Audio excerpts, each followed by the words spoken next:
Hey there, welcome. This is Alexander Creek, astrologer and intuitive. We're going to be talking all about the astrology of the new moon in Virgo, as well as horoscopes for all 12 signs.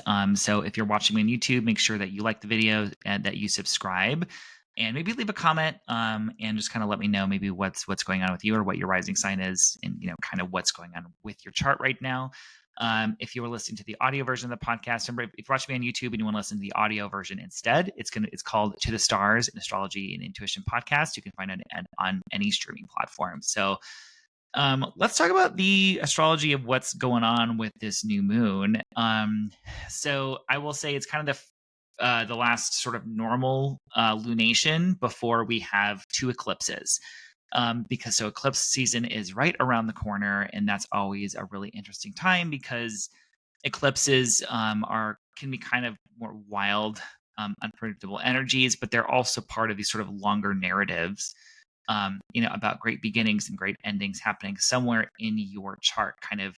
And we're actually going to be going into a new sort of story with this lunar eclipse in Pisces coming up. So this new moon in Virgo actually might speak to that a little bit.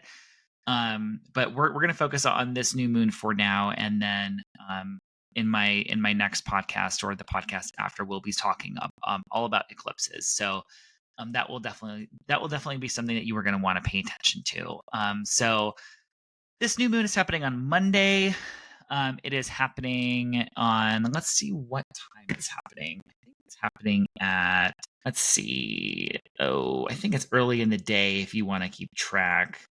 Yeah, it'll be happening about actually about like 8-ish p.m. Mountain Time. If you are in the United States, it'll be happening about 8:30 p.m. Mountain Time. So not that that's super important unless you do like specific astrological magic or something with that timing of the new moon. So just with a new moon, there's always some kind of new lunar cycle, new beginning, some sort of seed being planted at this time. And if you happen to catch this podcast like before the new moon, as the moon gets closer and closer to the sun, that is referred to as the dark of the moon. And that is actually a good time to banish things, to cleanse. By banishing, I mean like doing some kind of energy clearing or something like that. It's also just kind of a time to kind of wind things down and really kind of take care of your body and slow down and listen to what your body is needing. Just because as there's sort of no light from the moon, it's just kind of like a time to kind of rest and kind of start to chill out. And then as the light from the moon and the new moon begins to expand, it's like we begin to expand in energy and activity. So, especially with this new moon in Virgo, because, Virgo is this practical, grounded earth sign. Earth signs are connected to like, tangibility, kind of what can we see, feel, taste, and touch.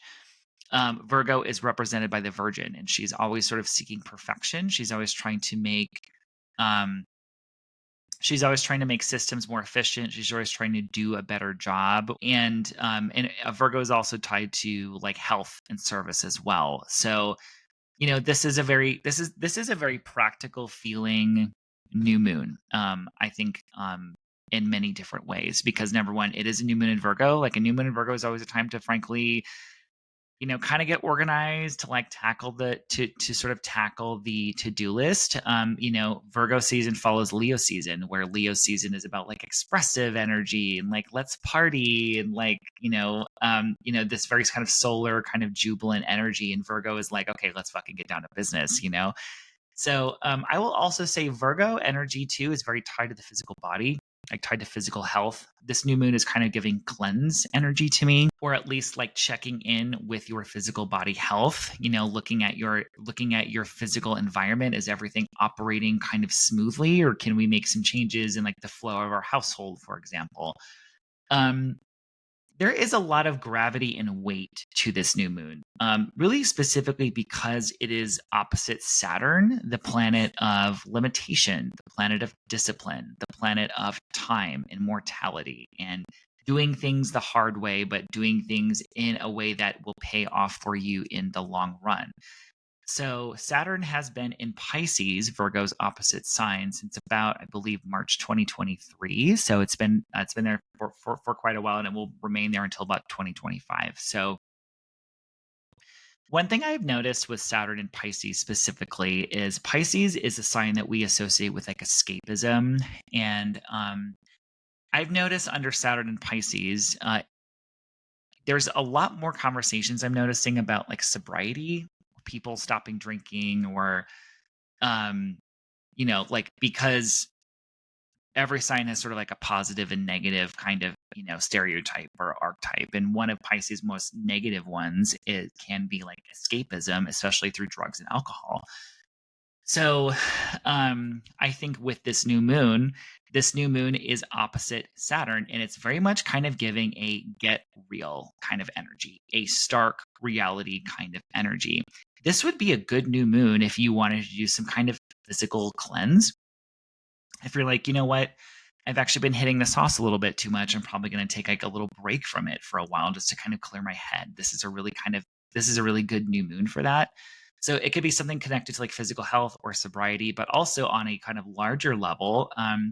This new moon is sort of really kind of giving energy that feels like if there is a new beginning with this new moon, but it's going to involve you maybe getting serious about your commitments, getting very realistic about something.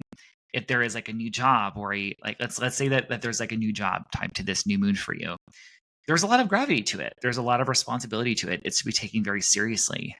Um, because this new moon is also opposite Saturn as well, you may be feeling a little bit more restriction, just more awareness of your responsibilities. Like this isn't like a carefree, all of your dreams kind of come true kind of new moon. This is maybe a time when I'm aware of my responsibilities. I'm aware of the things I can't do right now. I'm aware of the time that I don't have right now. I'm aware of the resources I don't have. It's like, it's just sort of getting very realistic about our physical reality, essentially. Or there can be a feeling of like, oh, I have to like wait for something, or to like get the thing I want, I have to work hard for it, or I have to wait for it. I have to be patient. It's that kind of energy.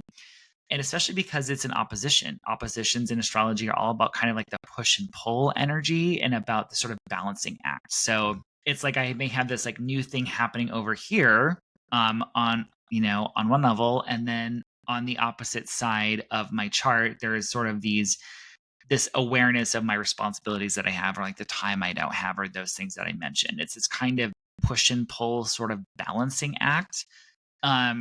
So in a minute, we'll talk about what this new moon means for the different rising signs. I did want to mention that because Mercury is the planet that rules Virgo, this new moon is ruled by a kind of newly direct moving Mercury. So it is worth it to point out that Mercury is moving through a part of your chart where it's and you can I forgot when I talked about Mercury retrograde. It might have been 2 videos ago. You might want to go back and listen to where Mercury is moving through your chart. Um, but because Mercury will have like a little bit like of momentum, it's actually moving a little bit. You're going to have some fresh insight, some fresh, like it's like you're going to be able to apply the information you gained during Mercury retrograde and kind of feel that part of your life starting to move forward a little bit. For instance, Mercury in Leo is my 10th house of career. And I'm definitely feeling like during the retrograde, I had to kind of figure some stuff out. I'm like, where am I going? And with this Mercury moving direct for me, it does feel like things are kind of starting to click in and make sense a little bit.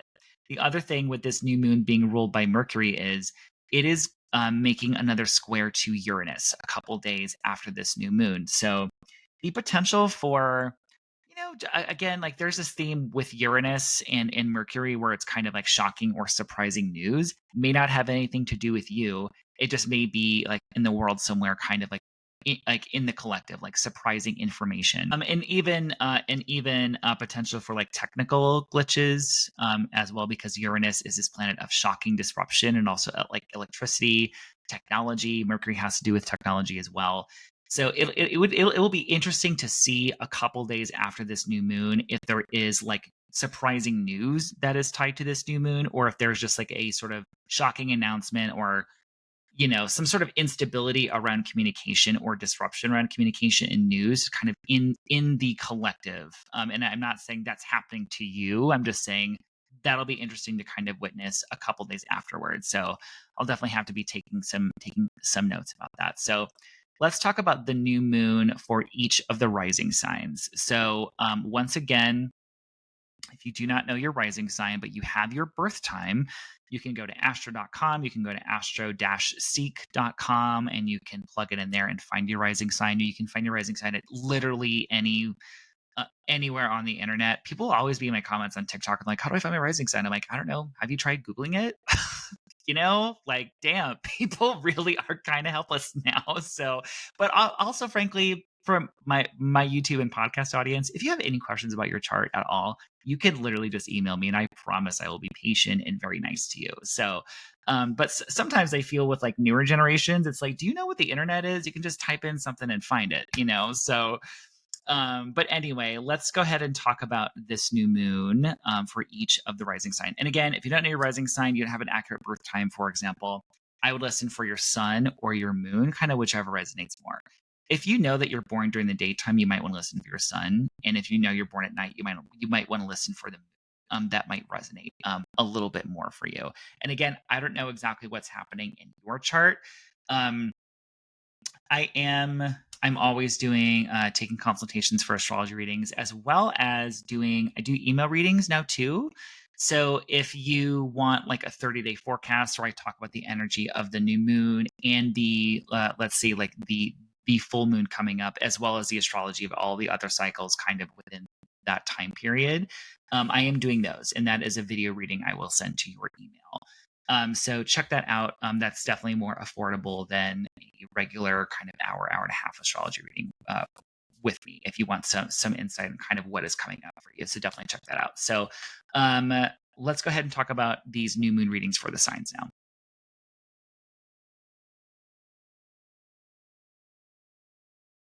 So all right, let's go ahead and talk about these rising sign horoscopes. So first up, we have Aries rising. So the new moon is going to be in your 6th house. This could be some sort of like heavier kind of new beginning or commitment to your health. This would be a really excellent time for kind of like a cleanse or reset, or looking at the different kind of routines you have regarding physical body health. The other thing could be this could be tied to a new job or a new work contract. Something, if you are looking for work, this will be work, but it will come with some responsibility. This could also be this could also be something though that lasts, because this is Saturn. So this could be work that like lasts like a long time, or something more permanent that you are looking for. If you're looking for more stability, this could be a good thing.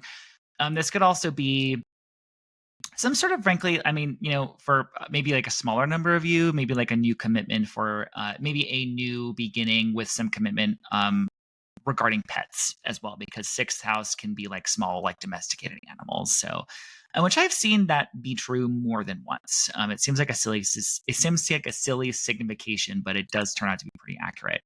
So for Taurus rising, we have a new moon in your 5th house. So this could be some sort of like committed. Well, I'm not gonna. I don't know if I want to say be committed, but some sort of new beginning. I mean, frankly, connected to a child or children. It could be something new with creative projects, hobbies and recreation, or even something connected to like romance.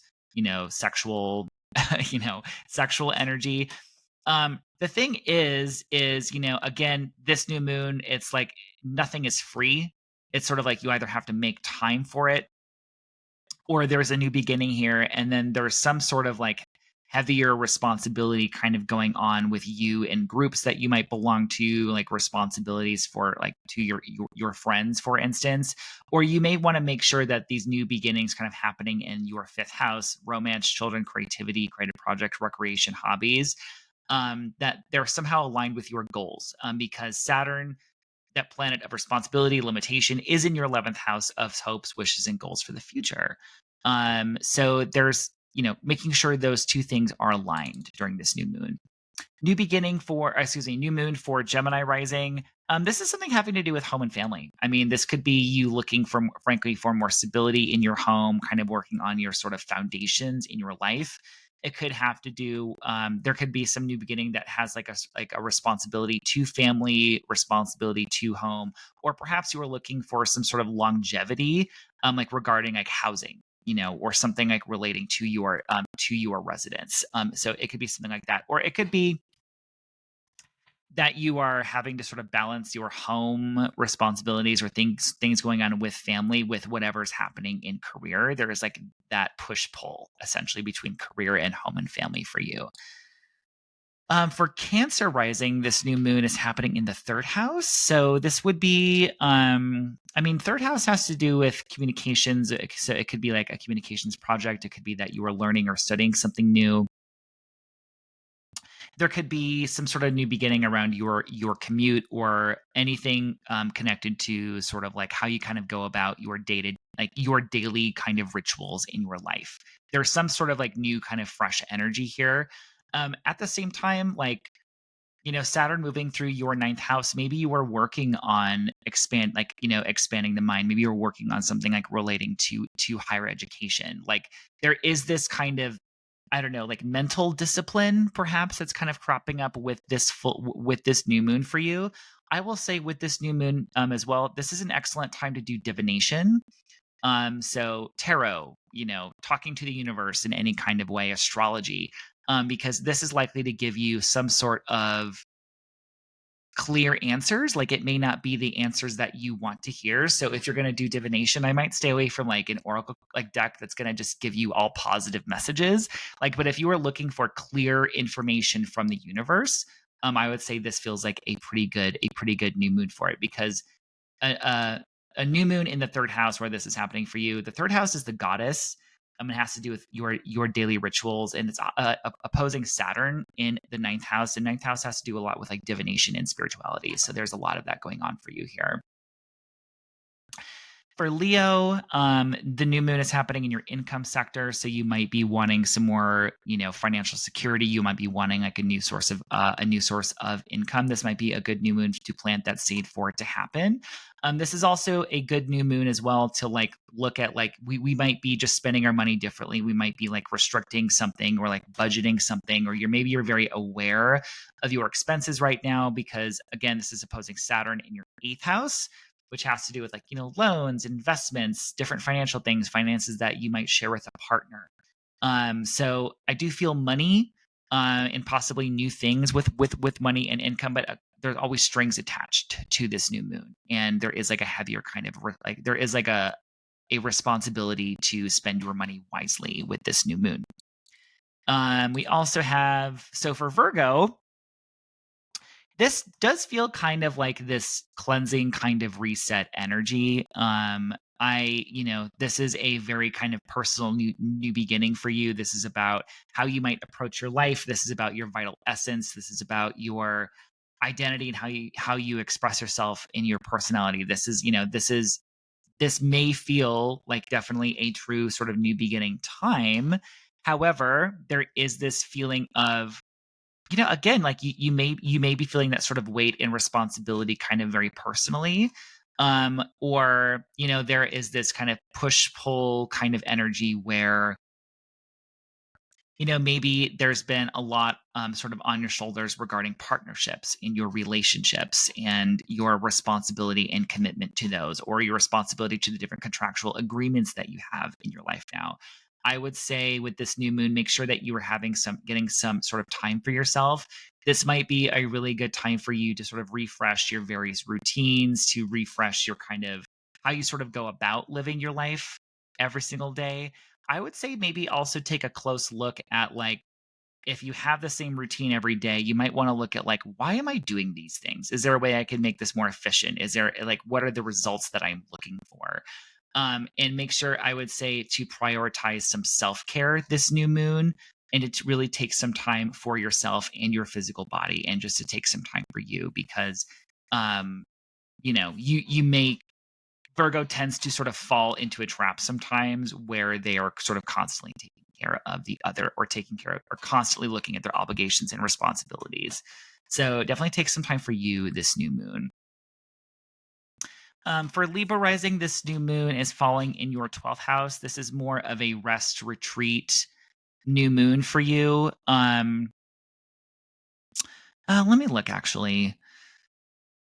So this new moon, this kind of rest retreat health, because I do feel like health energy with Virgo are looking, like at refreshing sort of health routines.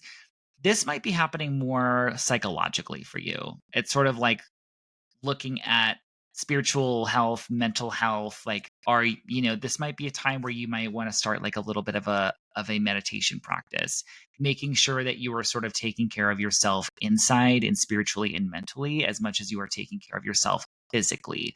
And frankly, when you take care of yourself mentally and spiritually, it's going to show physically for you as well. Because again, there is this dynamic happening for you where you have Saturn, the planet of limitation, of discipline, of lessons, in your 6th house of health and work right now. So that area of your life has maybe felt a little bit heavier since 2023, and this is sort of calling for you to have some kind of balancing act. And for you, mental and spiritual health might just be like, hey, I'm going to just take some time and just chill out at home. I don't really want to see people right now, because even though you have Venus in Libra moving through your 1st house, is sort of saying like more socialization, more pleasantries. This new moon does feel like a sort of quiet kind of recharge time for you. For Scorpio, the new moon is falling in the 11th house. So there is some sort of new opportunity unfolding that is relating to groups that you are a part of, professional organizations, networking, your colleagues, friends, people that help you. This is a very kind of socially kind of outward feeling new moon, but one that has responsibility to it as well. And again, this could be like an online thing as well. This could be really a time for you where you want to clarify what your hopes, wishes, and goals for the future are, because the 11th house, where this new moon is falling for you, is also about that as well. Like, what is it that you want to manifest? What is it that you are working on? Perhaps there is some slowdown or restrictions in maybe fun, frankly, in your life too, because Saturn is in your 5th house of fun. And this could be saying like, I have these professional sort of networking things happening, or things happening socially, but at the same time, perhaps there's like limited time to date. Maybe there's like limited time for love life. Maybe you having to sort of prioritize like, hey, play doesn't just happen. I have to actually make a date for this to actually happen. So there's, that kind of push-pull energy for you. It does feel like a more social kind of feeling social kind of feeling new moon though. Also pay attention to Mercury, that is direct in your 10th house. And I feel like you'll be getting some more clarity as far as your professional kind of goals right now as well. So Sagittarius, the new moon is falling in your 10th house. So this is a new moon that has to do with career for you. Maybe your career goals, maybe work, maybe there's a new beginning connected to some sort of boss or authority figure, or perhaps this is kind of like a time where you are going to have some sort of kind of reset or new beginning on kind of how the rest of the world sees you, like on what exactly you do. On this could be like a rebranding, a new moon, right? This is also, of course, falling opposite Saturn, which is in your 4th house. Perhaps there's been a lot of limitation or heavier kind of feeling, or just like, hey, I'm really taking care of my things relating to home and family, or really I'm trying to sort of shore up my foundations and security, right? So there is this balancing act between home life and career, this new moon for you. For Capricorn, the new moon is falling in the 9th house. So this would be a time, this might be a time where you're feeling some pull toward expanding the mind, connecting to what you believe, philosophy, spirituality, or even something, or there might be some sort of new beginning connected to some sort of travel for you, or other cultures, other places. It could just be a curiosity, even to be like, I want to learn more about astrology, because astrology is 9th house, or any kind of spiritual topic would be, frankly, be 9th house. I feel like Capricorn rising, this could also be an opportunity to teach as well if you're any kind of like teacher or anyone who sort of puts themselves out there. This new moon is falling opposite Saturn. You're really kind of clarifying your communication space, right? Like there's power behind your words right now. It's really sort of like Saturn and Pisces for you is about organizing your thinking, making your daily environment more efficient, really taking your studies seriously and getting over any fears of you being heard or seen, essentially, especially if you are like involved in any kind of teaching or communication space. So for Aquarius, the new moon is falling in your 8th house. This could be an opportunity to, there could be some sort of financial collaboration. This could be you applying for some sort of credit or loan or, new insurance policy, or you, kind of pooling or sharing resources with like an intimate partner or a business partner or something like that. Or there is some sort of refresh, reset connected to your financial life that involves other people. However, at the same time, this is a new moon to be very cautious with money, to be very responsible, and think about the practical outcomes, because you have Saturn going through your second house of money, income, and resources right now. So this is not a time to. This is frankly a time to be frugal. This is not really a time to be like, I'm just gonna spend all this money and like see what happens. It'll be fine. Like Saturn's saying, don't do that because there are real responsibilities. So just think carefully about financial things right now with this new moon. For Pisces, we have the new moon in your 7th house of partnership. This could really be a chance to reset, to reconnect, or just to bring in some sort of new partnerships or collaborations altogether. This is romantic, business, platonic, whatever, right? And this is also like a 7th house can also just be your contractual like legal agreements as well. So you may find yourself really in some kind of partnership situation or partnership dynamic that takes on a more serious kind of tone. It's sort of like, partnership and collaboration is better than one person. You are shouldering maybe a lot on your shoulders right now. There is maybe just like this heavier kind of feeling or kind of quick, maturation or sort of adulting that you're going through with Saturn in Pisces. With Saturn being in your sign. So whatever new partnership and collaboration is incoming, or whatever new relationship, or whatever flavors your current relationships are taking on, that feels like they're becoming more permanent, or it feels like that we are taking like relationships like really, really seriously. So that's podcast for this week. So let me know what's going on in your life, in your chart. Let me know what your rising sign is in the comments on YouTube. You can always email me at acreek. Actually, I'm not going to spell it out. You can find that in the show notes if you want, or the comments on YouTube, and just kind of maybe let me know what's going on. As a reminder, again, if you need a little bit more insight as to kind of a little bit about what to expect, you can always book an email reading with me or schedule a full astrology consultation. So I will talk to you guys next week. And again, thanks for listening. Bye, everybody. Happy new moon.